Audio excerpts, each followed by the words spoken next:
प्यारे बच्चों, पुनः आप लोगों का हमारे चैनल जैन रोजगार क्लासेज में स्वागत है।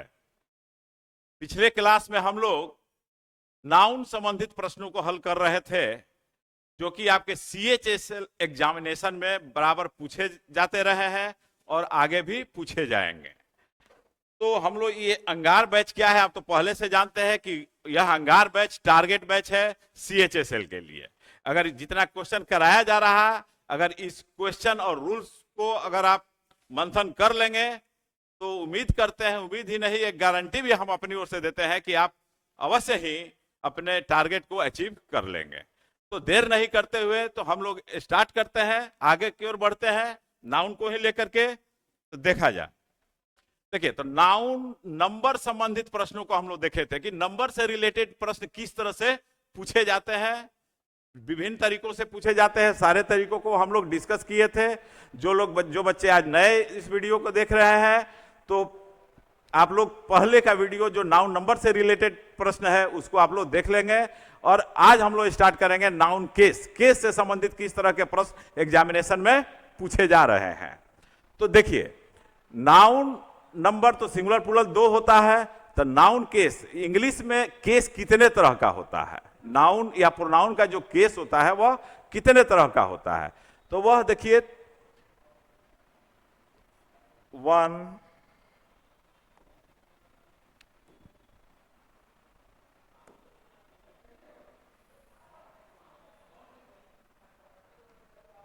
तो देखिए ये पहला है आपका सब्जेक्टिव केस, और हर एक केस का दो नाम है। किसी बुक में या कोई शिक्षक पढ़ा दूसरे नाम से पढ़ा देते हैं, तो कोई दूसरे नाम से। तो समझ लीजिए कि सारे केसेज का दो नाम है ना, इसको समझ लीजिए।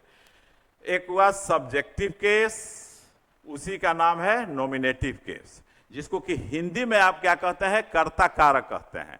जब सब्जेक्ट के रूप में किसी नाउन या प्रोनाउन का प्रयोग हम लोग करते हैं तो कहा जाता है कि वह नाउन या प्रोनाउन किस केस में है, नॉमिनेटिव केस में है, नहीं या सब्जेक्टिव केस में है, जिसको हिंदी में हम लोग क्या कहते हैं, कर्ता कारक कहते हैं। दूसरा है, सेकंड में देखिए क्या है, ऑब्जेक्टिव केस। इसका दूसरा नाम है एक्यूजेटिव केस। तो एक्यूजेटिव केस और ऑब्जेक्टिव केस दोनों एक ही चीज है। तो जब किसी वर्ब के बाद या किसी प्रीपोजिशन के ठीक बाद किसी नाउन या प्रोनाउन को रखना होता है, तो वह उसका केस कौन सा होता है, ऑब्जेक्टिव केस होता है। यानी जब भी इसको, ये एक रूल ही है, इसको आप लोग याद रखेंगे कि किसी भी वर्ब या किसी भी प्रीपोजिशन के बाद किसी भी नाउन या प्रोनाउन का अगर प्रयोग करना हो तो उसका केस क्या होगा, ऑब्जेक्टिव केस होगा। अक्सर परीक्षाओं में नॉमिनेटिव केस करके दे दिया जाता है, तो उसको हम लोग प्रश्नों में डिस्कस करेंगे। अभी केवल इतना ही जानिए। फिर तीसरा है पॉजेसिव केस, पॉजेसिव केस, और उसका दूसरा नाम है जेनिटिव केस, जो पोजेशन को बतलाता है, जो ऑनरशिप को बतलाता है, हिंदी में कहें तो स्वामित्व को बतलाता है या अधिकार को बतलाता है। जैसे कहते हैं कि यह मेरी कलम है, यानी कलम पर किसका अधिकार है, मेरा, यानी मेरा पोजेशन है कलम पर। मेरे पास गाड़ी है, या यह मेरी गाड़ी है, तो गाड़ी पर ऑनरशिप किसका है, मेरा है, तो वहां पर मेरा क्या है, पॉजेसिव केस में है। तो ध्यान रखिएगा कि किसी भी नाउन या प्रोनाउन का पॉजेसिव केस एक दो फॉर्म में होता है। एक एडजेक्टिव के फॉर्म में होता है, यहाँ एडजेक्टिव लिखा हुआ है, लेकिन एक चीज हम आप लोगों को यहाँ बतला दे रहे हैं कि एक होता है एडजेक्टिव का फॉर्म, यानी पॉजेसिव केस एडजेक्टिव कहलाएगा, और दूसरा होता है प्रोनाउन का फॉर्म, जिसको कि हम लोग पॉजेसिव केस प्रोनाउन कहते हैं। जब डिफरेंट प्रोनाउंस पढ़ेंगे तो यहाँ पर केस है, इसलिए आपको हम यहीं पर समझा दे रहे हैं, ध्यान रखिएगा, क्योंकि इससे रिलेटेड क्वेश्चन अक्सर पूछते, एसएससी के एग्जामिनेशन में खास करके इससे अक्सर प्रश्न पूछे जा रहे हैं। अब जैसे यहाँ माई है, तो माई क्या है, और इसी से बना हुआ है माइन, तो माइन भी क्या है, यह भी पॉजेसिव केस प्रोनाउन है, यह भी पॉजेसिव केस है और यह भी पॉजेसिव केस है। तो पॉजेसिव केस क्या है, पोजेशन को बतलाता है, लेकिन एक का नाम एडजेक्टिव पड़ गया और एक का नाम प्रोनाउन पड़ गया। इट मीन्स, इसका मतलब क्या हो गया कि एडजेक्टिव के रूप में जब भी आएगा तो इसके ठीक बाद कोई ना कोई नाउन आएगा जिस पर यह अपना अधिकार जतलाएगा। जैसे कहते हैं कि दिस इज माई पेन, तो माई के बाद क्या आया, पेन आया, यानी नाउन का आना जरूरी। अगर हम कहते हैं कि दिस इज माई, तो मीनिंगलेस हो जाएगा, गलत है, ग्रामेटिकल यह गलत हो जाएगा, क्योंकि माई क्या है, प्रोनाउन या किस फॉर्म में है, एडजेक्टिव के फॉर्म में है। और माइन अगर कहीं लिखा हुआ है MINE माइन, तो माइन क्या है, पजेसिव प्रोनाउन है, तो यह बिना नाउन का यूज होगा, क्योंकि प्रोनाउन अकेले यूज होता है। आप कहते हैं कि दिस बुक इज माइन, तो यह सही है। माइन का मतलब क्या होगा, माई बुक, तो दिस बुक इज माई लिखेंगे तो गलत होगा, और दिस बुक इज माइन लिखेंगे तो वह क्या होगा, सही होगा। अगर हम कहते हैं कि दिस इज माइन बुक, तो फिर वहां गलती होगा, क्योंकि माइन के बाद क्या आ गया, बुक आ गया, और बुक आ गया तो वह किस केस में होगा, एडजेक्टिव बनेगा, यानी कि पजेसिव एडजेक्टिव के फॉर्म में होगा, वहां माई का प्रयोग होना चाहिए। तो देखिए यहां पर एक ये जो प्रोनाउन है यहां पर दिया हुआ है नहीं, तो पजेसिव केस में यह पजेसिव एडजेक्टिव हो गया, और यह क्या हो गया, पजेसिव प्रोनाउन, यानी माई का माइन हो गया, आवर का आवर्स हो गया, योर का योर्स, हीज का हीज, हर का हर्स, इट्स का पजेसिव प्रोनाउन फॉर्म नहीं होगा, डियर का डियर्स। अब नाउन आ गया, मान लीजिए कोई नाउन है, तो नाउन के में एपोस्ट्रोफी एस लगा करके हम लोग क्या करते हैं, उसको एडजेक्टिव फॉर्म में ला जाते हैं, नहीं, यानी पजेसिव ऑफ नाउन के अंतर्गत वह आएगा, क्योंकि वह नाउन अगले नाउन पर अपनी पोजीशन बतलाएगा, तो वह बनता है एपोस्ट्रोफी एस से, उसको हम लोग आगे क्वेश्चन में डिस्कस करेंगे। तो उसमें एपोस्ट्रोफी एस लगा देते हैं, और अगर मान लीजिए प्रोनाउन के फॉर्म में लिखना होता है तो प्रोनाउन होगा नहीं, लेकिन एक सिचुएशन है जहां की प्रोनाउन का के फॉर्म में यह यूज होता है, वह आगे के क्वेश्चन में हम डिस्कस करेंगे। ठीक है, यहां तक तो क्लियर है, इसमें कोई प्रॉब्लम? तो क्या ध्यान देना है कि जब किसी भी नाउन या प्रोनाउन का प्रयोग सब्जेक्ट के रूप में होगा तो ऑलवेज वह किस फॉर्म में आएगा, इस फॉर्म में आएगा, यानी I, we, you, he, she, it, they और राम। राम एक नाउन लिख दिए हैं, राम की जगह बॉय भी हो सकता है, बॉयज भी हो सकता है, प्लूरल भी हो सकता है, तो ये सब क्या है, नॉमिनेटिव केस है। ये हो गया ऑब्जेक्टिव केस, जो कि किसी वर्ब के बाद या किसी प्रीपोजिशन के बाद अगर कोई भी नाउन या प्रोनाउन लिखना हो तो वह किस केस में आएगा, एक्यूजेटिव केस में, यानी कि ऑब्जेक्टिव केस में आएगा। तीसरा है जेनेटिव केस या पजेसिव केस। तो पजेसिव केस में दो चीज होगा, एक एडजेक्टिव का काम करेगा और एक प्रोनाउन का काम करेगा। तो पजेसिव एडजेक्टिव फॉर्म ये है, इसको याद रखेंगे, और पजेसिव प्रोनाउन फॉर्म ये है। अब इसको देखिए आगे, एक चीज याद रखिएगा कि पजेसिव एडजेक्टिव और पजेसिव प्रोनाउन अगर कहीं भी यूज हुआ हो तो यहां इस पॉइंट को आप लोग याद रखेंगे।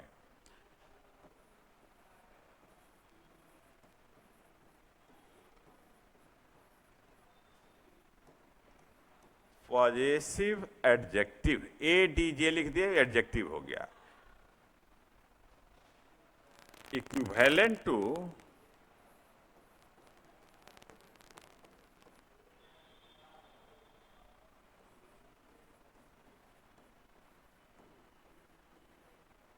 Possessive pronoun. तो पजेसिव एडजेक्टिव, अब प्लस नाउन देखिए यहां छूट गया, नाउन आना इसके साथ जरूरी है। ठीक है, तो पजेसिव एडजेक्टिव जब भी रहेगा तो इसके साथ एक नाउन अवश्य रहेगा, और पजेसिव प्रोनाउन रहेगा तो विदाउट नाउन, यानी माइनस नाउन रहेगा, इसमें नाउन कभी नहीं आएगा, नेवर। और आपके एग्जामिनेशन में इसके साथ नाउन लगा दिया जाता है और इस फॉर्म के साथ नाउन हटा दिया जाता है, बस वही एरर रहता है, यही ध्यान रखिएगा। यह इंप्रूवमेंट के रूप में भी प्रश्न आवे तो ऐसा आप कर सकते हैं। जैसे एक सेंटेंस देखिए,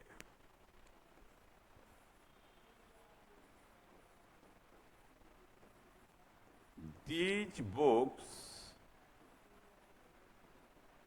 R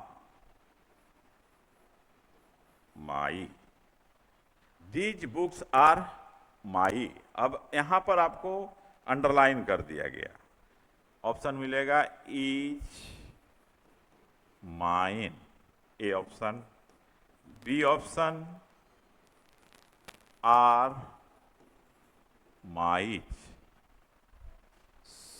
C option are mine, और डी ऑप्शन नो इम्प्रूवमेंट। तो नो इम्प्रूवमेंट का मतलब क्या हुआ कि इसमें जो दिया हुआ है, ये जो अंडरलाइन पार्ट, इसमें किसी सुधार की जरूरत नहीं है।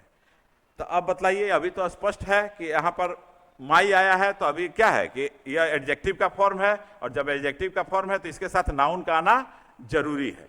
तो नाउन नहीं है, यानी कि यह जो दिया हुआ है यह गलत है, यानी नो इम्प्रूवमेंट तो आपका आंसर नहीं होने जा रहा है।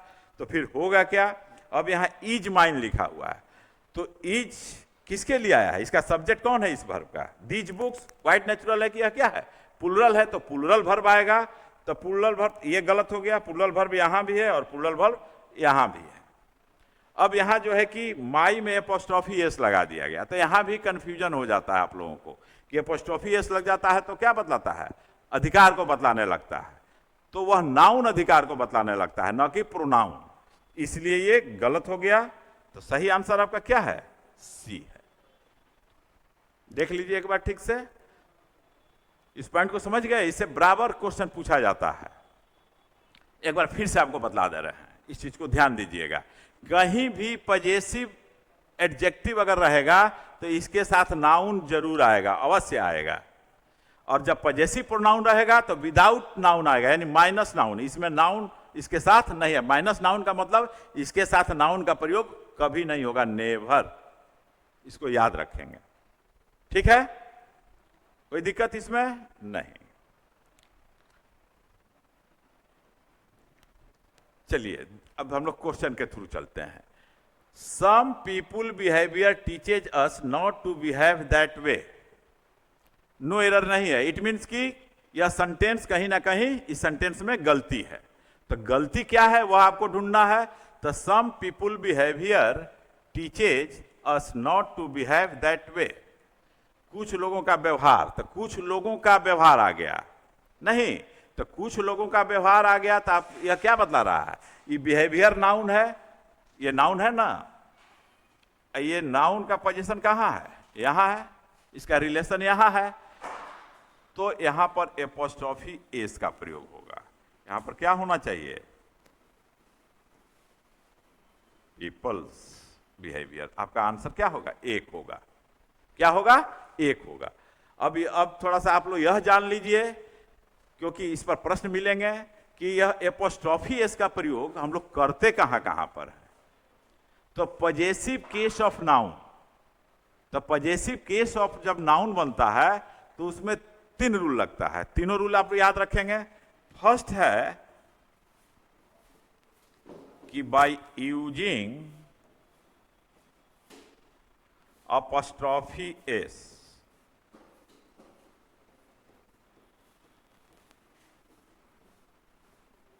पंक्चुएशन मार्क्स के अंतर्गत आता है, इस तरह से इसका सिंबल होता है, उस नाउन के ऊपर कॉमा पड़ जाता है, जिसको हम लोग क्या कहते हैं, एपोस्ट्रोफी कहते हैं।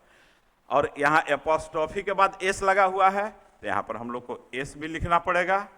तो ये एपोस्ट्रोफी क्या हुआ, इस सिंबल का नाम क्या पड़ गया, एपोस्ट्रोफी, जो कि पोजीशन को बतलाता है। तो वह हिंदी में क्या मीनिंग देता है यह भी समझ लीजिए। तो हिंदी में मीनिंग देता है का, के, की का। जैसे हम कहते हैं कि सोहन की किताब, तो सोहन्स बुक, सोहन की किताब, यानी किताब पर किसका अधिकार है, सोहन का है, तो यहां हम लोग एपोस्ट्रोफी एस लगा दिए, ठीक है। दूसरा रूल है by using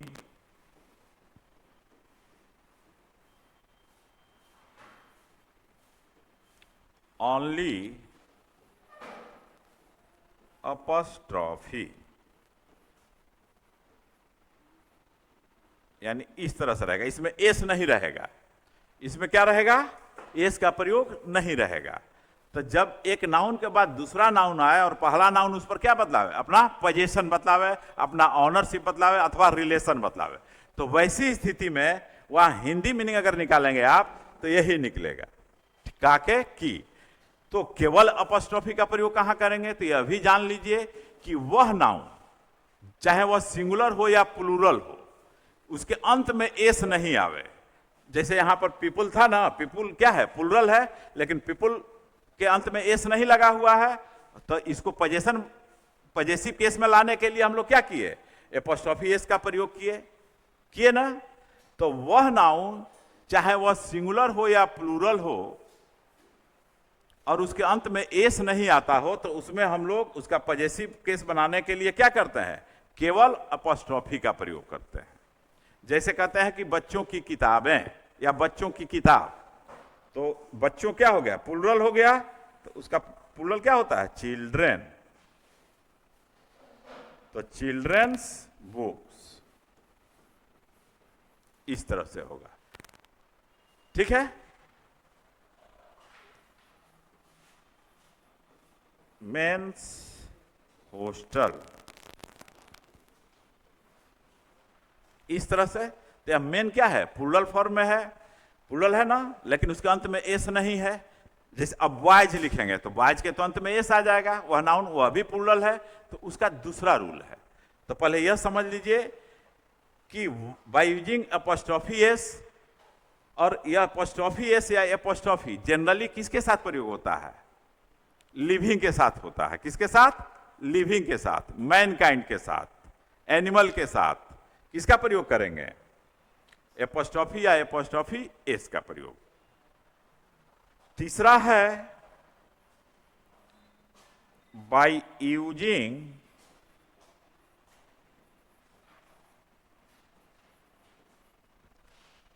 the preposition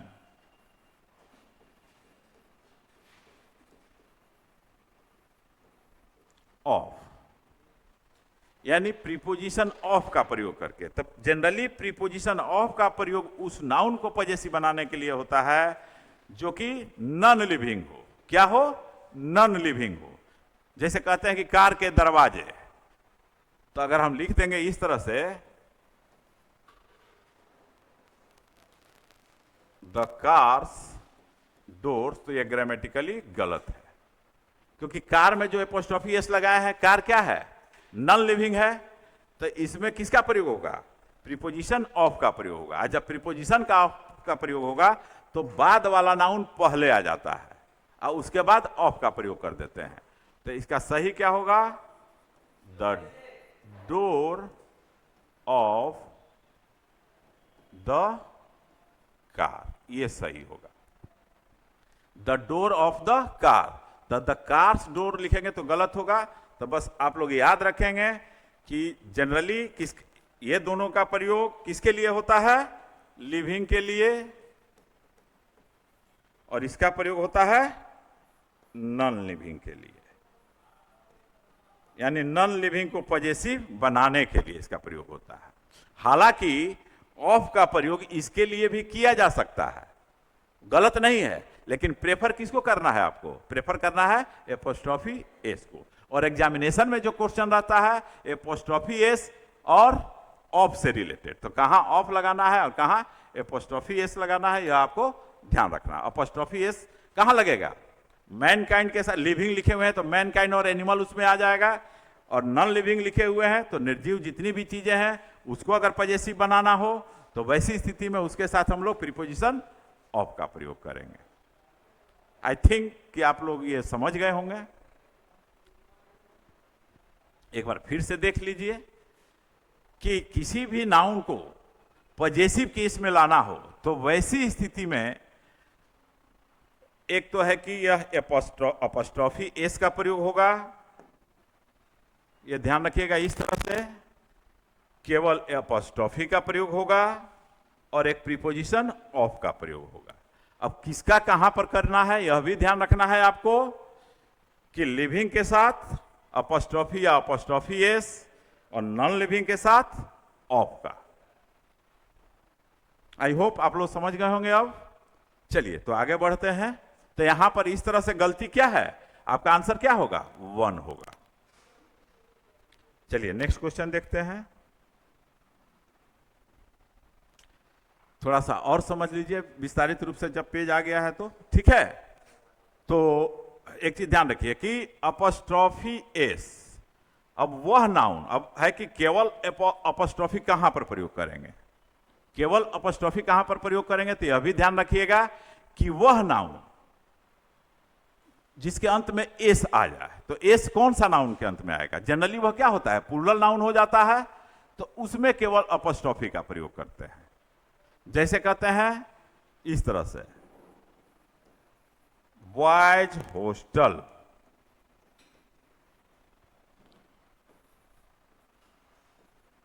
girls school. आप लोग का सेंटर भी जाता होगा गर्ल्स स्कूल और बॉयज स्कूल में, तो कभी तो ध्यान दिए नहीं होंगे आप लोग बोर्ड पर कि क्या कैसे लिखा हुआ है, तो सीखिएगा कहां से। खैर एनीवे, तो कंफ्यूजन तो होगा ही, समझ लीजिए। या अब जाइएगा अपने सेंटर पर तो ध्यान दीजिएगा, इसका सही फॉर्म क्या होगा? बॉयज हॉस्टल, गर्ल्स स्कूल, ये सही फॉर्म होगा। अब ध्यान दीजिएगा, आप जब जाइएगा किसी बॉयज स्कूल गर्ल्स स्कूल में सेंटर आपका पड़ेगा, तो वहां ध्यान दीजिएगा बोर्ड पर कि किस तरह से लिखा हुआ है। एक और गलती इसमें करके दिया जाता है, ये तो सिंगुलर फॉर्म में यहां नहीं होगा, क्योंकि किसी एक बच्चे का हॉस्टल और किसी एक लड़की का हॉस्टल स्कूल की बात नहीं हो रही है, तो ये गलत हो जाएगा। हाँ, अगर यह मान लीजिए कि एक लड़के का जब बात होगा तो वहां पर द बॉयज हॉस्टल इस तरह से आप लिख सकते हैं। एक लड़की का बात होगा तो वहां पर आप लिख सकते हैं। लेकिन जनरल मीनिंग क्या है, हॉस्टल और स्कूल से जनरल मीनिंग क्या निकलेगा कि वह नाउन प्लूरल ही होगा, इसलिए यहां पर अपॉस्ट्रोफी। एक और गलती इसमें करके आपसे पूछा जा सकता है, ध्यान रखिएगा, इस तरह से बॉयज हॉस्टल, तो यह भी गलत होगा। यह भी क्या होगा? गलत होगा, क्योंकि यह नाउन तो ऑलरेडी प्लूरल है, और वह नाउन जिसके अंत में एस आ जाए तो उसको पजेसिव बनाने के लिए उसमें केवल अपॉस्ट्रोफी का प्रयोग होता है, अपॉस्ट्रोफी एस का नहीं। ओके, आई होप आप लोग समझ रहे होंगे। नहीं समझ रहे हैं? समझ रहे हैं ना? एक बार ठीक है, फिर से बतला देते हैं, देख लीजिए कि अपॉस्ट्रोफी का प्रयोग कहां करेंगे और अपॉस्ट्रोफी एस का प्रयोग कहां करेंगे। तो ये तो पहले जान गए आप कि लिविंग के साथ क्या लगेगा, अपॉस्ट्रोफी या अपॉस्ट्रोफी एस, और नॉन लिविंग के साथ ऑफ का प्रयोग करेंगे। ठीक है, ये तो क्लियर है। हाँ, ये जनरली बताया जा रहा है, क्योंकि इंग्लिश लैंग्वेज किंतु और परंतु से भरा हुआ है।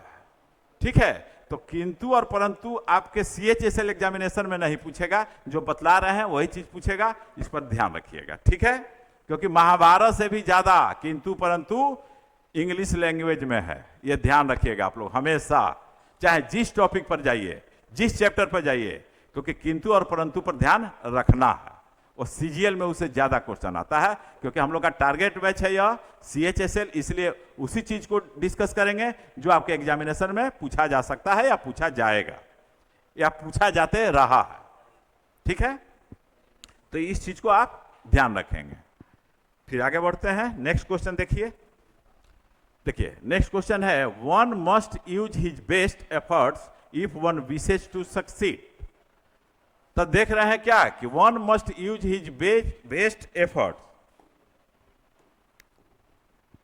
If one wishes to succeed.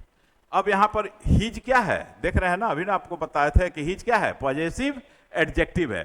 Possessive adjective भी हिज होता है और पॉजेसिव प्रोनाउन भी हिज ही होता है, ध्यान रखिएगा।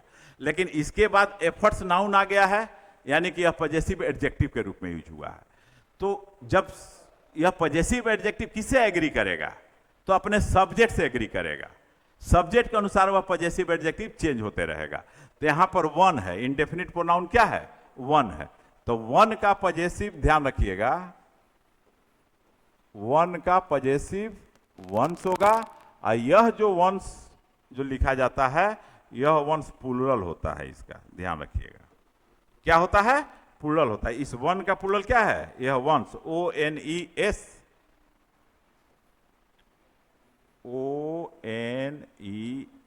वंस। लेकिन जहां अपॉस्ट्रोफी लग गया वह क्या हो गया, इसका पॉजेसिव केस हो गया। तो यहां पर पॉजेसिव केस लाना है किसके लिए, इस सब्जेक्ट के लिए, तो आपका आंसर क्या होगा, टू होगा, और यहां हिज की जगह क्या होना चाहिए, वंस हो जाएगा, तो यह सही हो जाएगा।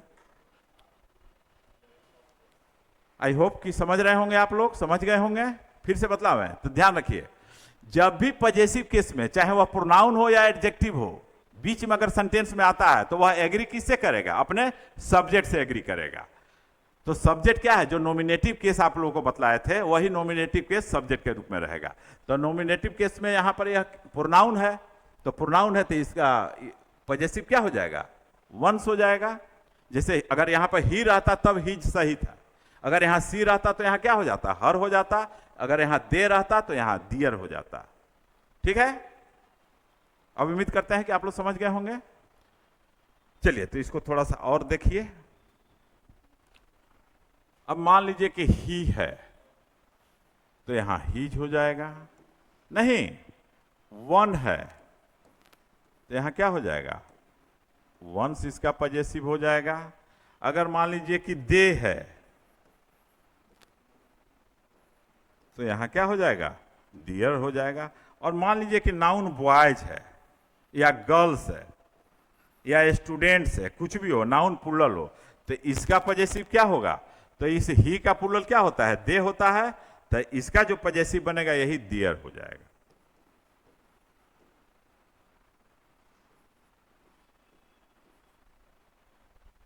अब उम्मीद करते हैं कि समझ गए होंगे, कोई दिक्कत नहीं, आगे बढ़ा जाए। चलिए तो नेक्स्ट क्वेश्चन देखते हैं। देखिए आपके बोर्ड पर नेक्स्ट क्वेश्चन है क्या, I am oblige to you and yours, sorry I am oblige to you, देखिए यहां स्लैश छूटा हुआ, and yours entire family for showing kindness and generosity towards us. यहां भी नो एरर नहीं है, यानी कि कहीं ना कहीं गलती है, ध्यान रखिएगा। तो नो एरर नहीं है यानी कि गलती है, तो आपको गलती को फाइंड आउट करना है। तो I am oblige to you and yours entire family, माने आपका और आपके समूचे परिवार का। तो यानी कि देखिए फैमिली यहां नाउन आ गया, ये क्या है, प्रोनाउन है, क्या है, पॉजेसिव प्रोनाउन है। और जब नाउन आया है तो यहां पर क्या आना चाहिए, पॉजेसिव एडजेक्टिव आना चाहिए, यानी आपका आंसर क्या होगा, टू होगा। सही यहां पर क्या होगा, एंड योर इंटायर फैमिली, ये आपका सही जवाब होगा। अब देखिए इसको हम अंडरलाइन कर दे रहे हैं, ठीक है। इसी प्रश्न को हम आपको बना दे रहे हैं फ्रेज इंप्रूवमेंट का प्रश्न। अब देखिए ये अंडरलाइन हो गया, ये स्लैश नहीं रहेगा फिर उसमें, तो आपका ऑप्शन हो जाएगा, देखिए योर्स, यहां अपॉस्ट्रोफी एस लगा दिए योर में, चलिए इसको मिटा ही देते हैं। अब देखिए ऑप्शन ए, इसको भी मिटाइए,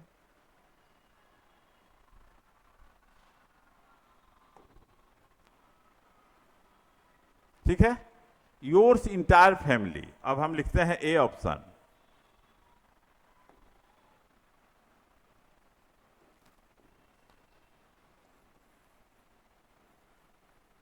योर्स इंटायर फैमिली, ठीक है। बी ऑप्शन, योर इंटायरली कर दीजिए family. C option, your entire family. और डी ऑप्शन क्या हो जाएगा, नो इंप्रूवमेंट। तो जब नो इंप्रूवमेंट हुआ तो आप देखिए अभी तुरंत आप क्वेश्चन बनाए हैं, फिर भी कंक्लूजन पर पहुंचने में आपको थोड़ा सा दिक्कत सोचना पड़ रहा होगा, सोच रहे हैं ना।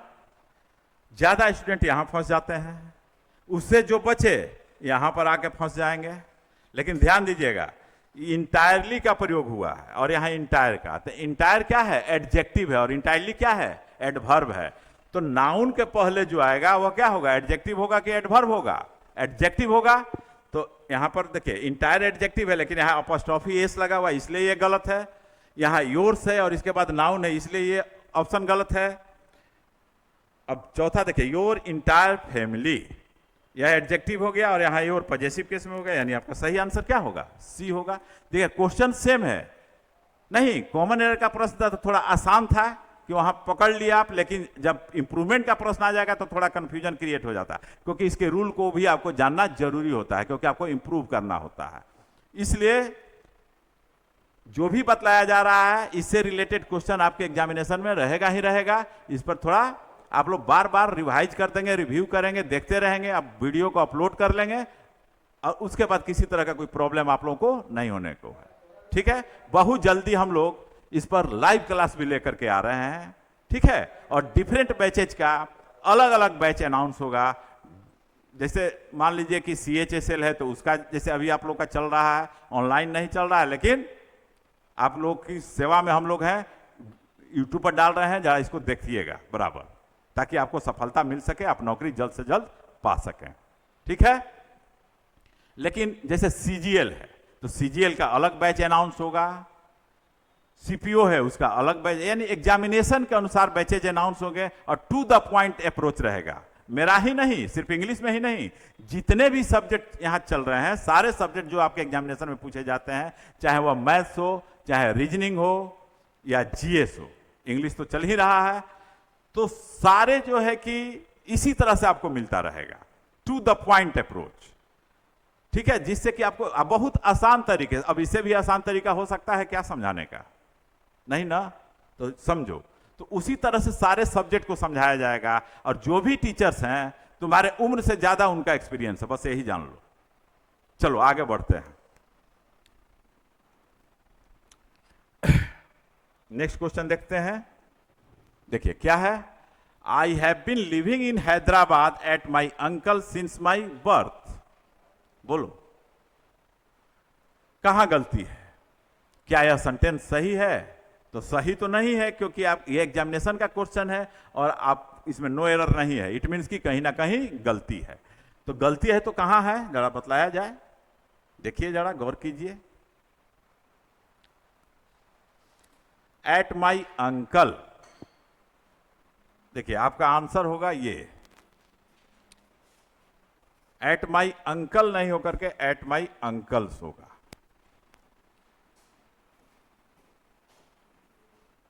क्या होगा? At my uncles. अंकल्स का मतलब यहां पर क्या निकलेगा यह भी जानना होगा। तो अंकल्स हाउस मिलेगा, इसका मीनिंग क्या निकलेगा? Uncles house. इसमें हाउस छिपा हुआ है, ठीक है। अगर हम बार्बर्स लिखेंगे तो नाई की दुकान का बोध होने लगेगा, ये ध्यान रखना। तो कुछ ऐसे नाउन हैं जिसके साथ नाउन का प्रयोग नहीं होगा। अगर एपोस्ट्रोफी का प्रयोग हो जाएगा, एपोस्ट्रोफी एस का प्रयोग हो जाएगा, तो उसके बाद आने वाला नाउन अंडरस्टूड रहता है। तो वैसे कुछ इंपॉर्टेंट शब्द हैं, उसको आप लोग नोट कर लीजिए।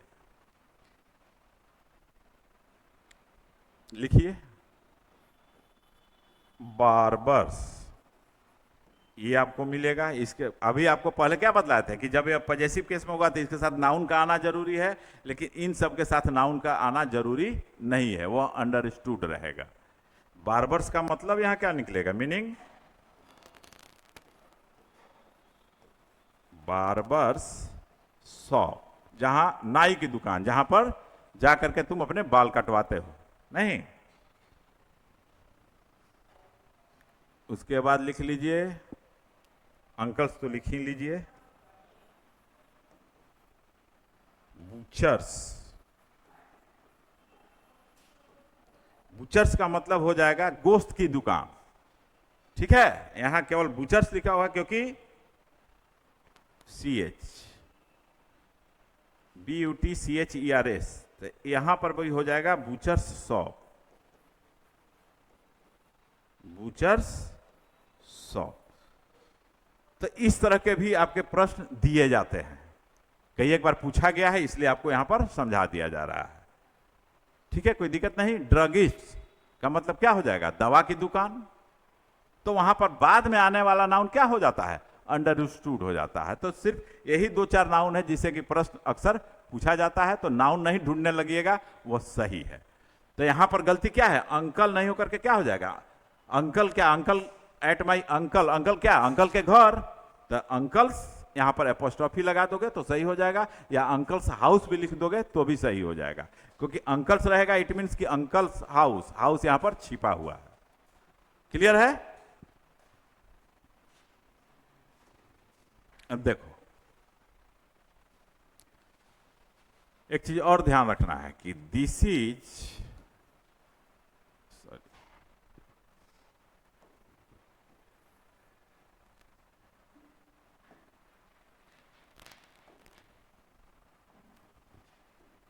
देखिए एक क्वेश्चन देखिए इस पर,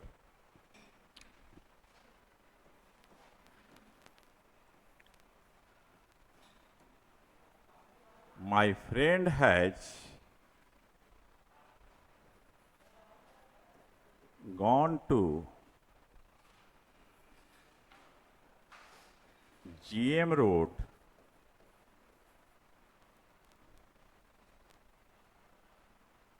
my friend has gone to GM Road to a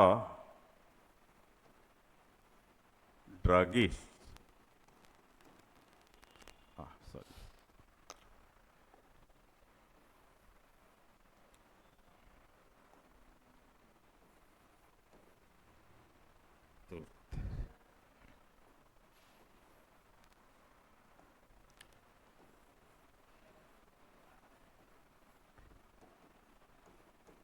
druggist इस तरह से मान लीजिए दे दिया गया, तो ड्रगिस्ट क्या हो गया? ड्रगिस्ट का मतलब क्या हो गया कि ड्रगिस्ट की दुकान पर, दवा की दुकान पर, यहां पर मीनिंग क्या आ जाएगा? दवा की दुकान। तो जीएम रोड कहां, किस लिए पर्पज से गया है?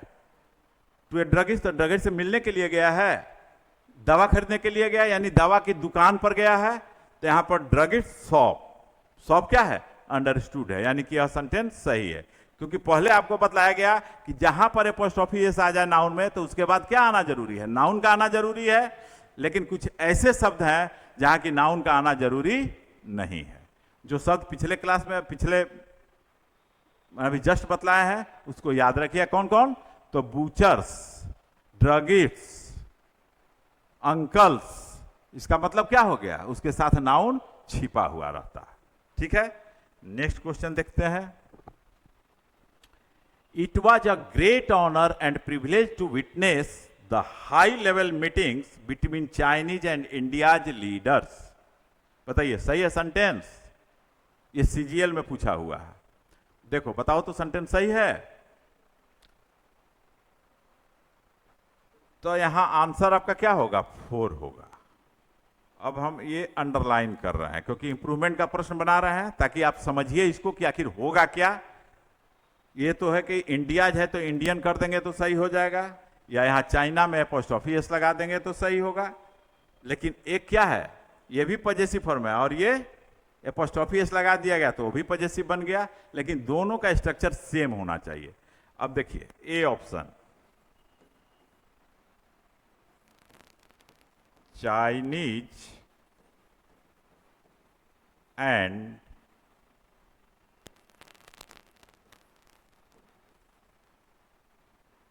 Indian leaders. B, China's and India's leader.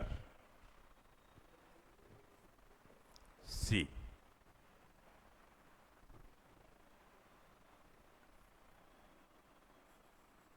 China's and Indian leaders।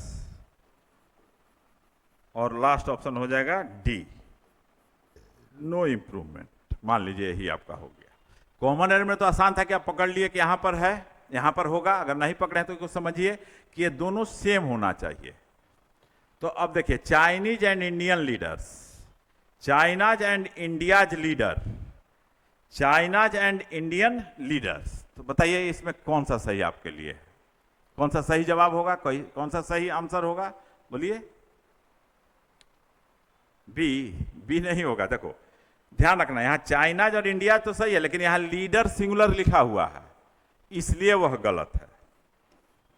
China's and Indian लिखा हुआ, जिस तरह से यहां चाइनीज एंड इंडिया लिखा हुआ था तो उसी तरह से रिवर्स हो गया, यहाँ चाइना में एपोस्ट्रोफी एस लग गया और यहाँ इंडियन लिख दिया गया। मीनिंग तो सेम दे रहा है लेकिन स्ट्रक्चर सेम नहीं है, इसलिए यहाँ पर ये भी गलत। अब यहाँ देखो चाइनीज एंड इंडियन लीडर्स, ये सही होगा। इस दिए हुए ऑप्शन में ये आपका ए सही जवाब होगा। अगर मान लीजिए ऑप्शन में ये नहीं रह करके अगर हम ये लिख देते, चलिए अगला पेज पर चलते हैं, लिखिए चाइनाज एंड इंडियाज लीडर्स। अगर इस तरह से लिखा हुआ रहता तो यह भी सही था। तो वहां क्या लिखे थे, चाइनीज एंड इंडियन, वह भी क्या हो गया, प्रॉपर नाउन का पॉजेसिव फॉर्म हो गया, एडजेक्टिव का काम कर रहा है। और यहां हो गया चाइनाज एंड इंडिया, यह भी किसका काम कर रहा है, पॉजेसिव ऑफ नाउन हो गया, चाइना का नेता और इंडिया का नेता, इसलिए नाउन यहां पर क्या हो गया, प्लूरल हो गया। तो चाहे ऑप्शन ये हो, ध्यान रखिएगा, ऑप्शन ये हो तो यहां इस ऑप्शन में ये सही जवाब होगा। अगर मान लीजिए ये चीज नहीं रह करके अगर वो चीज ये चीज रहता तो फिर आपका यह भी सही था। ठीक है, आई होप कि आप लोग इसको समझ गए होंगे। चलिए तो आगे बढ़ा जाए। चलिए तो नेक्स्ट क्वेश्चन देखते हैं। The tables legs have been elaborately carved. The tables legs, तो देखिए यहां आंसर आपका क्या होगा, 1 होगा, क्योंकि टेबल में एपोस्ट्रोफी एस लगा है। तो टेबल क्या है, नॉन लिविंग है, और आपको पहले ही बतलाया है कि नॉन लिविंग के साथ किसका प्रयोग होता है, ऑफ का प्रयोग होता है उसको पॉजेसिव बनाने के लिए। तो अगर इसको सुधारना होगा तो आपका सही क्या होगा,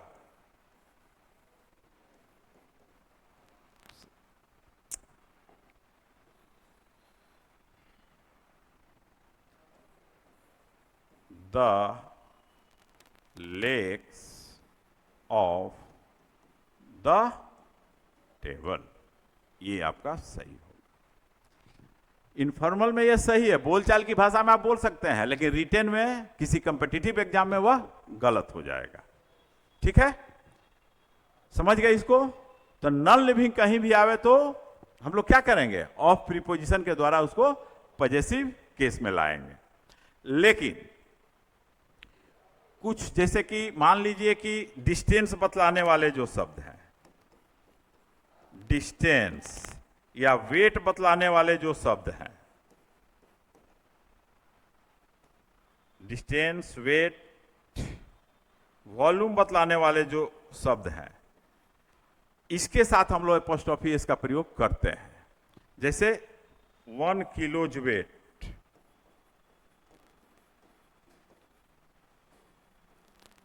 तो यहां पर यह शब्द आएगा, ध्यान रखिएगा, एपोस्ट्रोफी एस जब लगाएंगे तो यहां पर यह शब्द आएगा। तो वैसी स्थिति में इसके साथ भी हम लोग एपोस्ट्रोफी एस का प्रयोग करते हैं। तो ध्यान रखिएगा, डिस्टेंस, वेट, वॉल्यूम वगैरह बतलाने के लिए हम लोग एपोस्ट्रोफी एस का प्रयोग कर सकते हैं। अब मान लीजिए यही 5 किलोज अगर हम कह देते हैं, 5 किलोज वेट, मान लीजिए हम ये लिख दिए, माने 5 किलो वजन के बराबर, यानी 5 किलो, इसका मतलब यह हो गया। तो 5 किलो, तो 5 के बाद किलो क्या सिंगुलर फॉर्म में रहेगा, नहीं। 5 के बाद जैसे बॉय लिखते हैं तो क्या लिखते हैं, बॉय लिखते हैं कि बॉयज लिखते हैं, बॉयज लिखते हैं, उसी तरह से ये आपका गलत हो जाएगा। तो 5 किलोज इस तरह से लिखना होगा, और जिस नाउन के अंत में एस आ जाता है उसको पॉजेसिव बनाने के लिए क्या करते हैं, केवल अपॉस्ट्रोफी का प्रयोग करते हैं। तो यहां पर क्या हो जाएगा, केवल अपॉस्ट्रोफी आ जाएगा, और इसके बाद हम लोग यहां क्या लिखेंगे, वेट शब्द लिखेंगे। अगर वेट शब्द नहीं आएगा तो फिर यहां अपॉस्ट्रोफी का प्रयोग होगा ही नहीं। तो इस चीज को ध्यान रखिएगा। ठीक है, अब देखिए हम कहेंगे कि I have covered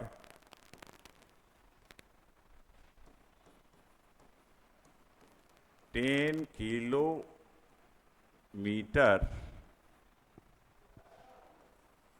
distance on foot. मान लीजिए ये एक सेंटेंस दे दिया गया। कि I have covered 10 kilometre distance on foot, तो क्या यह सेंटेंस सही होगा? नहीं सही होगा।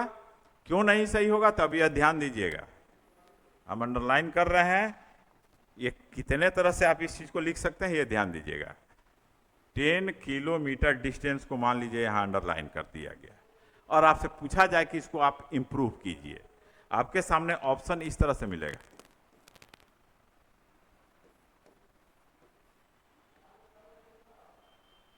Ten kilometre, B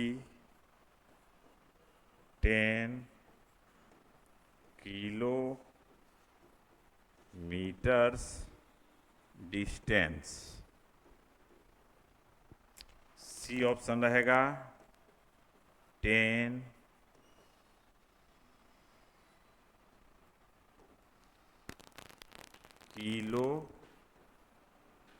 kilometres apostrophe distance, मान लीजिए कि यही आपका दिया हुआ है। और अंतिम ऑप्शन में क्या रहेगा? No improvement. अब बतलाइए आप कि यहां पर सही जवाब क्या होगा। लग रहा है कि सब सही है, नहीं, देखने में लग रहा है कि सब सही है, लेकिन सही तो कोई एक ही है। तो सही कंक्लूजन पर पहुंचिए, रूल को फॉलो कीजिए, आप सही कंक्लूजन पर पहुंच जाएंगे। अब जैसे 10 किलोमीटर डिस्टेंस लिखा हुआ है, तो अभी जस्ट आपको बताया कि इसके साथ एपोस्ट्रोफी एस रहेगा, तब यहाँ डिस्टेंस रहेगा नाउन, तो यहाँ तक एपोस्ट्रोफी का प्रयोग हुआ नहीं है, इसलिए ये जो दिया हुआ पार्ट क्या है? गलत है, अंडरलाइन पार्ट। अब देखिए 10 kilometre on foot, I have covered 10 kilometre on foot, ये भी लग रहा है कि देखने में सही है, लेकिन 10 किलोमीटर होगा कि 10 किलोमीटर्स होगा? 10 किलोमीटर्स होगा। अगर यह 10 किलोमीटर्स रहता तब यह सही हो सकता था, इसलिए ये आपका गलत है ना? समझ रहे हैं कि नहीं? अब देखिए 10 किलोमीटर्स डिस्टेंस, अब यहां पर मीटर में एपोस्ट्रोफी एस भी लगा दिए हैं और डिस्टेंस भी दे दिए हैं। एक है कि 10 किलोमीटर्स लिख करके अब केवल एपोस्ट्रोफी का प्रयोग हुआ है, तो ध्यान रखिए 10 के बाद क्या नाउन आएगा? प्लूरल आएगा, तो किलोमीटर तो नहीं होगा, किलोमीटर्स होगा, प्लूरल होगा। और जिस नाउन के अंत में एस आ जाता है उसको पजेसिव अगर आपको बनाना है, क्योंकि डिस्टेंस शब्द आ गया है, तो केवल एपोस्ट्रोफी का प्रयोग होगा। इसलिए आपका सही जवाब क्या होगा? ये गलत है, ये सही होगा, सी। Any doubt? नहीं, तो चलिए आगे बढ़े। चलिए तो नेक्स्ट क्वेश्चन देखते हैं नाउन से ही। Having been found guilty of the theft, Sunny was sentenced to 5 years imprisonment. देखिए तो सही है, वही गलती है जो अभी जस्ट हम लोग डिस्कस कर रहे थे। यह भी एक सीजीएल का ही क्वेश्चन है और एक बार सीएचएसएल में भी पूछा हुआ है। तो इस तरह का सेंटेंस आपको अक्सर एग्जाम में, परीक्षाओं में मिलते हैं। तो 5 years इम्प्रिजमेंट यही गलत है। ये तो अभी जस्ट हम लोग डिस्कस किए हैं, इसलिए यहां कोई आप लोगों को प्रॉब्लम नहीं होना चाहिए। 5 years लिख करके वहां क्या कर देंगे? केवल अपॉस्ट्रोफी का प्रयोग कर देंगे। 5 years, क्योंकि यहां पर नाउन क्या आ गया है? इम्प्रिजमेंट आ गया है। तो इम्प्रिजमेंट आ गया है तो यहां पर क्या होगा? 5 सालों का कैद, नहीं 5 साल का कैद। तो 5 साल का कैद काके की भी आ गया, तो यहां पर क्या होगा? 5 years इम्प्रिजमेंट। ठीक है, उम्मीद करते हैं कि आप लोग समझ गए होंगे इसको, क्योंकि जस्ट इसके पहले भी इसी तरह का क्वेश्चन हम लोग डिस्कस कर रहे थे। कोई दिक्कत नहीं। चलिए तो आगे बढ़ते हैं, देखते हैं।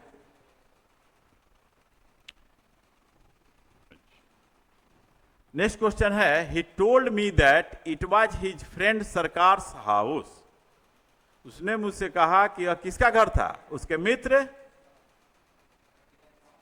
हिज फ्रेंड, यहां ये नहीं है, हिज फ्रेंड सरकार's हाउस, उसके मित्र शंकर's हाउस, माने मित्र का शंकर का घर, उसके मित्र के शंकर का घर, कि उसके मित्र शंकर का घर होगा? पहले ही बताओ सब। उसके मित्र शंकर का घर होगा। तो देखो इसको हम लोग कहते हैं नाउन इन एपोजिशन। क्या कहते हैं? Noun in apposition. जैसे देखो इसको ऐसे समझो,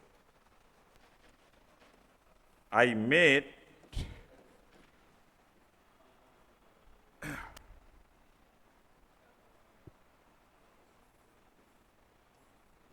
सोहन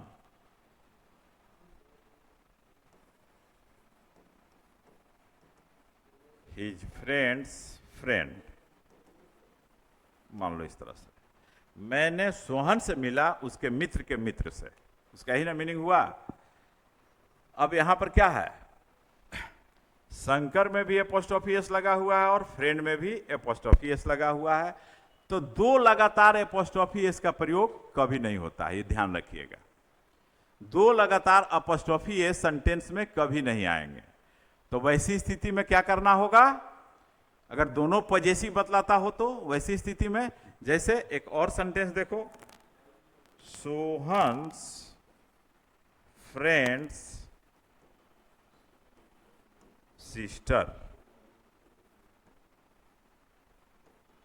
इसका मीनिंग क्या हुआ, सोहन्स फ्रेंड्स सिस्टर, यानी सोहन के मित्र की बहन, सोहन के मित्र की बहन। तो देखने में तो लग रहा है कि सही है, लेकिन यहां क्या देख रहे हो कि यहां भी अपोस्ट्रोफी एस है और यहां भी अपोस्ट्रोफी एस है। तो दो लगातार अपोस्ट्रोफी एस का प्रयोग नहीं होता है। तो क्या करना होगा कि बाद वाले नाउन को ऑफ पर लाना होगा, यानी सिस्टर ऑफ सोहन्स फ्रेंड। यहां पर क्या हो जाएगा, सिस्टर ऑफ सोहन्स फ्रेंड। जैसे हम कहते हैं कि आई हैव टॉट, मान लो कि यहीं पर हम दे देते हैं, कंप्लीट सेंटेंस बना दे रहे हैं कि I have taught Sohan's friend's sister, मैंने सोहन के मित्र की बहन को पढ़ाया, सोहन के मित्र की बहन को पढ़ाया। तो यहां भी पजेसिव है और यहां भी पजेसिव है। तो अभी आपको बताया कि दो लगातार एपोस्ट्रोफी इस सेंटेंस में नहीं यूज होते हैं, भले ही वो पजेसिव क्यों नहीं हो।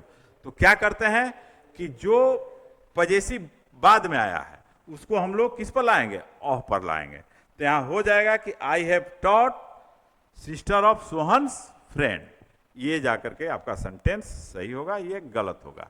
अब आपके इस दिए हुए सेंटेंस में देखिए जो प्रश्न आपसे पूछा गया है कि he told me that it was his friend's Shankar's house. तो क्या हो जाएगा, it was the house of his friend's Shankar. यहां सही अगर आपको करना होगा तो किस तरह से सही करेंगे, ऐसे आपका आंसर तो क्या हो जाएगा, 3 हो जाएगा। अब ध्यान रखिए कि अगर इसको सुधारना हुआ, मान लीजिए इंप्रूवमेंट का प्रश्न हो गया, तो वैसी स्थिति में क्या हो जाएगा, house of his friend comma Shankar, इस तरह से होगा। माने उसके मित्र शंकर का घर, मीनिंग तो वही है सेंटेंस में, इसलिए यहां पर लिखना होगा इस तरह से कि house of his friend Shankar. से यहां दो लगातार एपोस्ट्रोफी एस दे करके आपको कंफ्यूज किया गया है, ठीक है। अगर इसको सही करना होगा तो क्या हो जाएगा, house of his friend Shankar. Friend से शंकर नहीं होगा, फ्रेंड का शंकर हो जाएगा वहां मीनिंग, ध्यान रखिएगा। तो वाक्य के मीनिंग के अनुसार यहां इस तरह से सही करना होगा। इसको कहते हैं नाउन इन एपोजिशन, यानी नाउन को एक्सप्लेन करने के लिए और विस्तारित करने के लिए ये सब यूज किया गया कि उसका मित्र कौन, तो शंकर। ये दूसरा चीज हो गया और ये दूसरा चीज हो गया। तो वाक्य के मीनिंग को भी ध्यान में आपको रखना होगा, ठीक है। समझ गए हैं, इस चीज को समझे कि नहीं समझे, इस चीज को समझे कि नहीं समझे। चलिए एक बार फिर से बतला दे रहा है। देखिए रूल यह कह रहा है कि अगर दो लगातार एपोस्ट्रोफी एस प्रयोग किए गए हों सेंटेंस में, यानी दो लगातार पजेसिव ऑफ नाउन्स यूज हुए हों, तो वैसी स्थिति में एक नाउन को ऑफ स्ट्रक्चर पर लाया जाएगा और एक में एपोस्ट्रोफी एस का प्रयोग किया जाएगा। रूल यह कहता है कि दो लगातार एपोस्ट्रोफी एस का प्रयोग किसी वाक्य में एक साथ नहीं किया जाता है, वह गलत है। जैसे देखो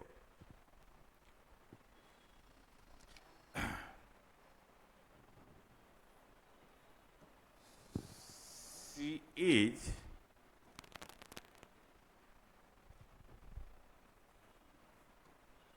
माई फ्रेंड्स,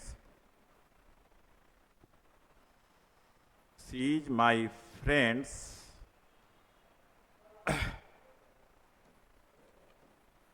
अंकल्स डॉटर। मान लो यही सेंटेंस, एक सिंपल सेंटेंस दे दिए, इसको समझने की कोशिश करो। She is my friend's uncle's daughter, इसका मतलब वह मेरे मित्र के अंकल की पुत्री है। मित्र के अंकल की माने मित्र के चाचा जी की कौन है? लड़की है। तो देखने में तो लग रहा है कि सेंटेंस सही है, लेकिन जस्ट आपको क्या बताया गया कि दो लगातार एपोस्ट्रोफी एस वाक्य में एक साथ प्रयोग नहीं किए जाते हैं। तो इसको सही करने के लिए क्या करना होगा? ये बाद वाले नाउन को ऑफ स्ट्रक्चर पर लाना होगा, तो फिर वाक्य सही हो जाएगा। तो हो जाएगा she is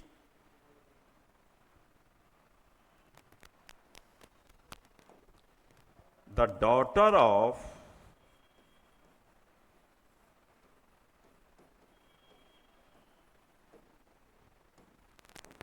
my friends,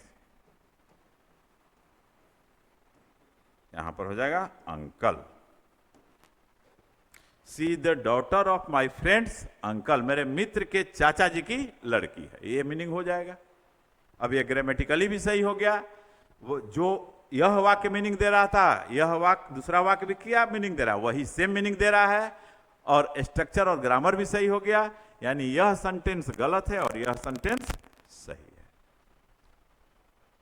I hope अब तो क्लियर हो गया होगा। चलिए तो फिर नेक्स्ट क्वेश्चन देखते हैं हम लोग। देखिए नेक्स्ट क्वेश्चन है, with inflation of 11% companies need to come up with innovative ways to get customers to buy its good.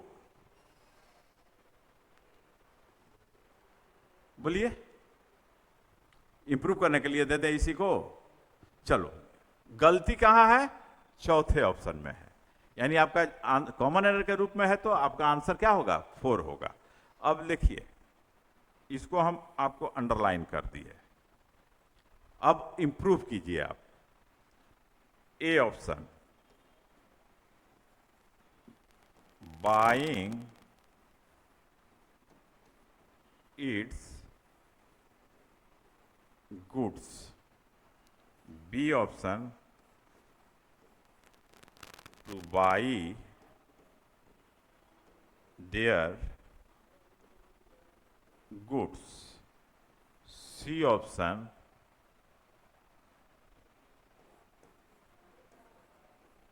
to buy their good, और D option, no error, sorry no improvement. तो no improvement का प्रश्न बना दिया उस common error के प्रश्न को। अब जरा देखिए, क्योंकि वो पढ़ने से, देखिए कॉमन एरर क्या होता है कि पढ़ते पढ़ते रीडिंग हैबिट से भी कुछ एरर पकड़ा जाते हैं। तो आप पकड़ लिए होंगे कि यहाँ पर गुड नहीं गुड्स होना चाहिए, कि गुड मतलब अच्छा होता है, वो एडजेक्टिव है, और गुड्स नाउन है। नहीं, गुड्स का मतलब क्या हो जाएगा? सामान, लगेज। नहीं, तो यहाँ पर गुड्स है और यहाँ पर इट्स आया है, तो इट्स आया तो यहाँ पर क्या होगा? गुड एडजेक्टिव आएगा? नहीं, क्योंकि यह पॉजेसिव केस है, तो इसके बाद क्या आएगा? नाउन आएगा, इसलिए गुड नहीं होगा। अब देखिए हम ऑप्शन दे दिए आपको, गुड और गुड से, तो गुड तो नहीं होगा, तो ये भी गलत है और ये तो गलत है ही। अब बताइए, buying its goods, two by their goods. अब यहां इट्स जो प्रोनाउन पॉजेसिव केस में यूज हुआ है, वह किसके लिए आया है? तो इस कंपनीज के लिए आया है। किसके लिए आया है? इस कंपनीज के लिए। और कंपनी क्या है? प्लूरल है। तो कंपनी अगर सिंगुलर होगा तो उसके लिए प्रोनाउन क्या यूज होगा? इट यूज होगा, और इट का प्लूरल क्या होता है? दे होता है। तो यहां पर क्या हो जाएगा? दियर गुड्स, यानी कि यह सही होगा, टू बाई दियर गुड्स। तो ध्यान रखिएगा, इट हो चाहे सी हो चाहे ही हो चाहे कोई नाउन हो जैसे बॉय है, इस सब का प्लूरल क्या होता है? चाहे गर्ल भी हो सकता है, जेंडर से कोई मतलब नहीं है। ये सब सिंगुलर है और इसका प्लूरल क्या हो जाएगा? प्रोनाउन दे हो जाएगा, और दे के अनुसार जो भी होगा चेंज होगा। नोट कर लीजिए। ये सब सिंगुलर है, ईट है, सी है, ही है, ये क्या है? प्रोनाउन है। अब नाउन लिख दिए, बॉय, गर्ल, ट्री भी लिख सकते थे हम, ट्री भी लिख सकते थे। तो कोई भी नाउन हो जो सिंगुलर रूप में हो और उसका प्लूरल बनाना हो तो उसका प्लूरल क्या हो जाएगा? दे हो जाएगा। और किसी भी केस में इसका जरूरत पड़ेगा तो दे के अकॉर्डिंग हम लोग चेंज करेंगे। अब तो समझ रहे हैं कि आप लोग समझ गए होंगे, नहीं? क्लियर है? चलिए तो नेक्स्ट क्वेश्चन देखते हैं। नेक्स्ट क्वेश्चन है कि love for ours environment is enough to protect nature, no error. देखिए अब इसमें नो एरर है, यानी कि वाक्य सही होने की भी संभावना है। Love for ours environment. अब इस क्वेश्चन में आपका जवाब क्या होगा? सही आंसर क्या होगा? ये टू होगा, टू होगा ना, क्योंकि यहां आवर्स लिखा हुआ है और आवर्स क्या है? पॉजेसिव प्रोनाउन है, विदाउट नाउन यूज होता है, बिना नाउन का यूज होता है, अकेले यूज होता है। लेकिन यहां पर क्या आया है? एक नाउन आ गया है, इन्वायरमेंट, तो यहां पर आवर्स की जगह क्या होगा? आवर होगा। पॉजेसिव एडजेक्टिव आएगा यहां, न कि पॉजेसिव प्रोनाउन आएगा। जैसे इस तरह से हो गया, दिस इज योर्स पेन, बस ठीक इसी तरह से यह हो गया सेंटेंस। छोटे सेंटेंस में देखोगे तो हो जाएगा दिस इज योर्स पेन, तो ये गलत होगा। यहां पर क्या होना चाहिए? नाउन आया है तो योर पेन होना चाहिए। उसी तरह से यह आपका गलत है। तो वहां आवर्स इन्वायरमेंट नहीं होकर के क्या होगा? Our environment.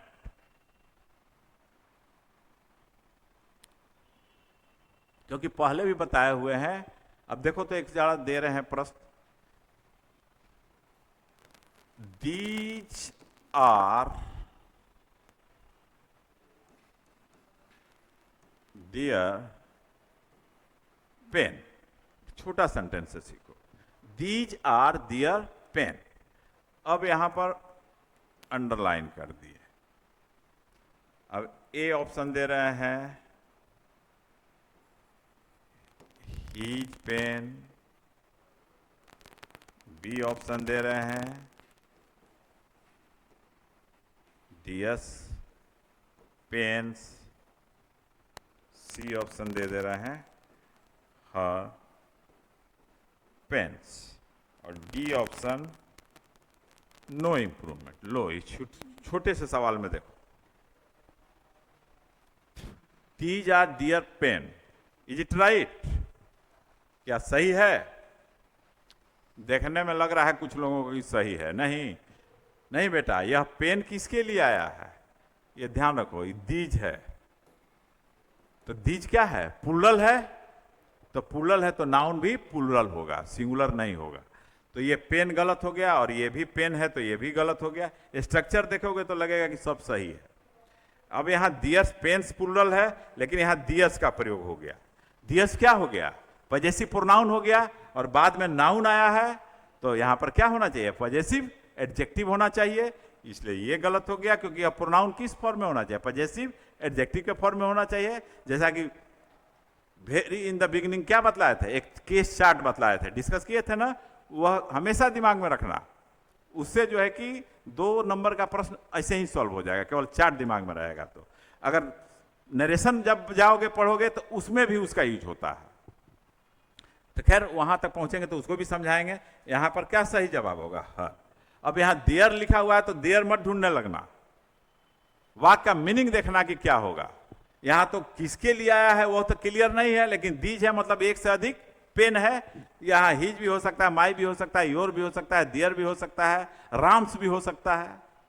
ठीक है, तो इस दिए हुए ऑप्शन में तुम्हारा सही जवाब क्या होगा? सी होगा। आई होप समझ गए होंगे आप लोग। चलिए नेक्स्ट क्वेश्चन देखा जाए। Reena came early on Monday because she had to plan out the team schedule for the whole weeks. इसमें नो एरर नहीं है।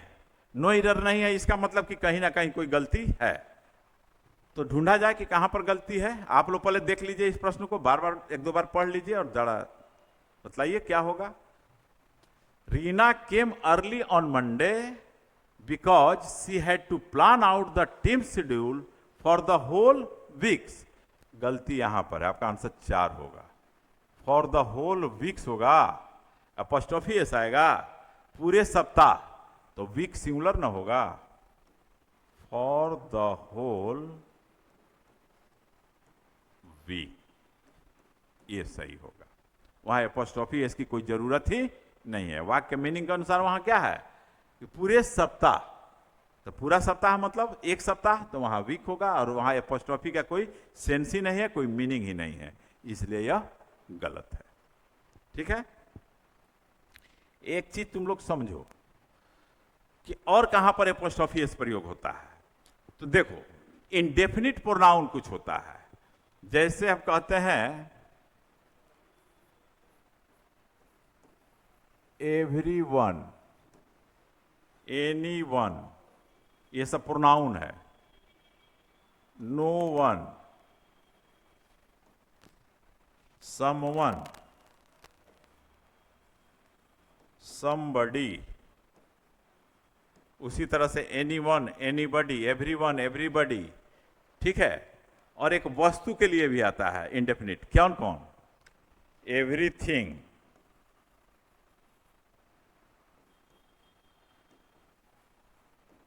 नथिंग,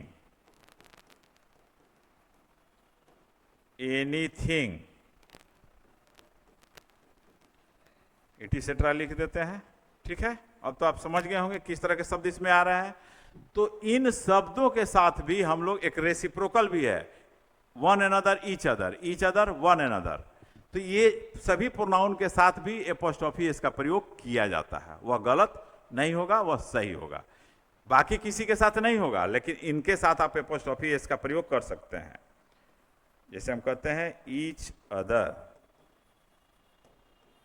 वन अनदर, तो ये जो देख रहे हैं जितने प्रोनाउन हैं, तो इस प्रोनाउन के साथ भी हम लोग अगर जरूरत पड़ा पोजीशन बतलाने का, तो एपोस्ट्रोफी एस का प्रयोग इसके साथ हो सकता है। यानी कि इसके साथ हम लोग एपोस्ट्रोफी एस का प्रयोग कर सकते हैं यदि वाक्य में मीनिंग इसका पोजीशन बतलाने के लिए आएगा तब। यानी इसके ठीक बाद कोई पॉजेसिव मीनिंग होगा तो उसके लिए हम लोग इसमें एपोस्ट्रोफी एस का प्रयोग कर सकते हैं। जैसे देखिए, एक एग्जाम्पल के तौर पर देखते हैं।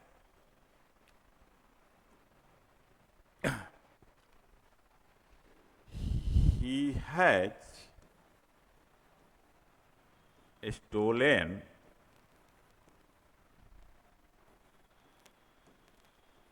someone bag। मान लीजिए यही सेंटेंस है, He has stolen someone bag। इसका मीनिंग क्या हुआ कि उसने किसी की बैग चुरा ली है? नहीं, उसने किसी की बैग चुरा, तो किसी की, तो यहां पर यह किस केस में आ रहा है? यह प्रोनाउन जो आ रहा है पॉजेसिव केस में आ रहा है। किस केस में आ रहा है? पॉजेसिव केस में, क्योंकि काके की क्या मीनिंग आ रहा है, या ऐसे भी आप समझिए कि इसके बाद यह नाउन आ गया है। यह क्या है? नाउन है। तो जब नाउन होगा तो यह पीछे वाला प्रोनाउन किस केस में होगा? पॉजेसिव केस में होगा। और पॉजेसिव केस में होगा तो उसमें अभी आपको हम बतलाए कि ये जो कुछ प्रोनाउन है उसको नोट कीजिएगा, उसके साथ एपोस्ट्रोफी एस का प्रयोग हम कर सकते हैं। तो यहां पर क्या लिखना होगा सही करने के लिए? बोलिए, समवन्स बैग। उसने किसी की बैग चुरा ली है, तो यहां क्या हो जाएगा? समवन्स बैग होगा, समवन बैग नहीं होगा। लेकिन वस्तु के लिए जब समथिंग एनीथिंग आएगा तो एपोस्ट्रोफी एस मत लगाइएगा, वहां पर ऑफ का प्रयोग होगा। ठीक है ना? हम वहां लिखाए थे कि एपोस्ट्रोफी एस का प्रयोग कर सकते हैं, यानी कि उसको पॉजेसिव बना सकते हैं। लेकिन वस्तु के लिए पहले बतला दिए हैं कि उसके लिए क्या आएगा? ऑफ आएगा। तो उसको भी आप लोग ध्यान रखेंगे। देखिए, ये जो हम लिखे थे, ये जो इतना, इसको ध्यान रखिएगा। ये सब क्या बतलाता है? वस्तु को बतलाता है, और वस्तु को बतलाने के लिए एपोस्ट्रोफी एस का प्रयोग नहीं होगा बल्कि ऑफ का प्रयोग होगा। तो जब ये सब आएगा पॉजेसिव बतलाने के लिए, तो इसको आप ऑफ से बनाएंगे, ध्यान रखेंगे, न कि इसमें भी लगा दीजिएगा। बाकी सब व्यक्ति के लिए आता है, इसलिए वहां पर एपोस्ट्रोफी एस का प्रयोग हम लोग कर सकते हैं। ओके, समझ गए होंगे?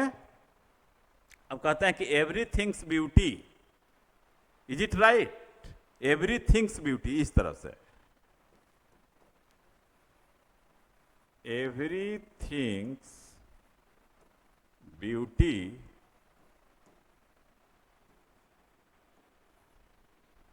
इज प्रेजवर्दी हियर, मान लीजिए यही सेंटेंस। यहां पर प्रत्येक चीज की सुंदरता क्या है? प्रशंसा के लायक है, प्रशंसा के योग्य है। इसका हिंदी मीनिंग यह आएगा। तो एवरीथिंग में प्रत्येक चीज की सुंदरता का के किया गया, यानी पोजीशन बतला रहा है, और हम यहां एपोस्ट्रोफी एस लगा दिए। हाँ, एसएससी सीजीएल में भी इस तरह का प्रश्न पूछा है, तो ये गलत है। क्या हो जाएगा? Beauty of, the beauty of everything, the beauty of everything. जब ऑफ स्ट्रक्चर पर लाते हैं ना, तो जो यह नाउन आता है आके पार्टिकुलाइज हो जाता है, पार्टिकुलाइज हो जाता है, इसलिए यहां पर द का प्रयोग करते हैं। और ऐसे भी ध्यान रखिएगा कि अगर दो नाउन ऑफ से जुड़ा हुआ हो तो ऑफ के पहले आने वाला नाउन हमेशा पार्टिकुलाइज हो जाता है, इसीलिए यहां पर हम लोग द का प्रयोग इसके पहले करते हैं। ठीक है, चलिए, आई होप आप लोग समझ गए होंगे, क्लियर हो गया होगा कॉन्सेप्ट इसका। चलिए नेक्स्ट क्वेश्चन देखते हैं।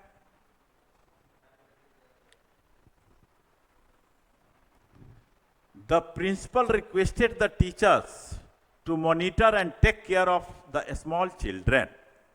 इसमें भी नो एरर नहीं है, यानी कहीं ना कोई गलती है।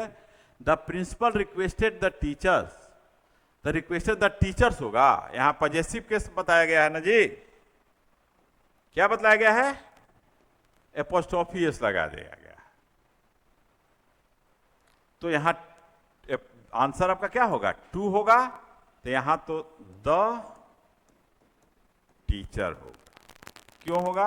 अब ये भी देखिए, वर्ब के बाद यह आ रहा है, तो ऑब्जेक्टिव केस में आ रहा है, क्योंकि वह ऑब्जेक्ट है, तो वहां टीचर्स नहीं होकर के क्या होगा? टीचर होगा। चलिए नेक्स्ट क्वेश्चन देखते हैं। The lions kill the animals and eat his meat. Kill the animals and eat his meat. तो लायंस के लिए यहां हिज आया है, तो लायंस के लिए हिज होगा। अभी जस्ट पहले हम लोग डिस्कस किए हैं, यहां पर क्या होगा? डियर मीट, सॉरी, लायंस के लिए नहीं आया, देयर मीट, यह एनिमल को न मार रहा है, तो एनिमल के लिए यह आया। किसके लिए आया है? एनिमल के लिए आया है। तो एनिमल्स क्या है? प्लूरल है, तो एनिमल्स प्लूरल के लिए प्रोनाउन क्या होगा? दे होगा, और दे का पॉजेसिव केस क्या होगा? डियर होगा। आई होप आप लोग इसको समझ गए होंगे। चलिए नेक्स्ट देखते हैं।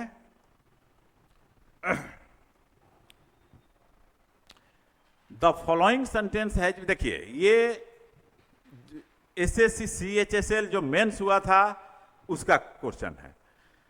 The old man whom we met while coming back from our college lives at my uncle. देखिए वही क्वेश्चन है, अभी हम लोग पहले डिस्कस किए थे अंकल्स। देखिए आज भी ये पूछा गया है, तो यहां पर आपका एरर केवल ढूंढना है कि कहां पर है, तो आपका आंसर होगा 3। जवाब तो आप लोग खुद दे सकते हैं, एट माई अंकल्स। यहां पर एपोस्ट्रोफी एस लगाएंगे तब ना सही होगा। ओके, आई होप आप लोग समझे। अब तो नाउन का कॉन्सेप्ट क्लियर हो गया होगा। अब आप सेट बनाएंगे इसका, तो उसमें आपको किसी तरह का प्रॉब्लम नहीं होगा, क्योंकि इतने ही पॉइंट से आपको एग्जामिनेशन में प्रश्न पूछे जाएंगे। Okay, wish you all the best, keep on your practice, that's all today, and wish you all the best. और नेक्स्ट क्लास में हम लोग पुनः मिलते हैं एक नए जोश के साथ, नए उमंग के साथ और नए टॉपिक के साथ। That's all.